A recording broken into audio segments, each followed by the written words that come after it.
महानगरपालिकेच्या निकालानंतर आदित्य ठाकरे यांनी एक ट्विट केलेलं आहे। काय म्हटलंय आपल्या ट्विटमध्ये आदित्य ठाकरेंनी, बघूया।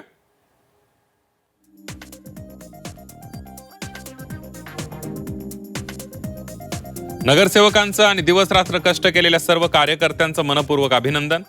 बलाढ्य धनशक्ती आणि सत्तेच्या शक्तींसमोर, यंत्रणांसमोर आपण जे आव्हान उभं केलं आणि जिंकून दाखवलं ते मोलाचं आहे।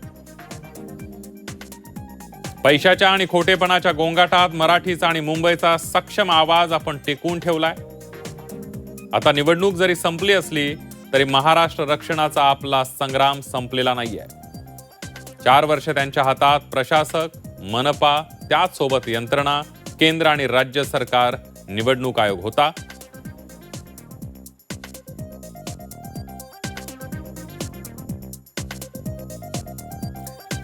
तरीही निकालाचे आकडे फार बोलके आहेत। त्याने आपले 54 नगरसेवक, अनेक लोकांना फोडून देखील आपले 65 आले। जय पराजय होत राहील, पण एक दिवस नक्कीच मुंबई त्यांच्या मालकासमोर ताठ मानेने उभी करू। एक दिवस असाही येईल की राजकारण हे मुद्द्यांवर असेल, केलेल्या कामावर असेल, नैतिकतेवर असेल। ते दिवस आपण आणू। जय महाराष्ट्र, असं ट्विट आदित्य ठाकरेंनी केलं।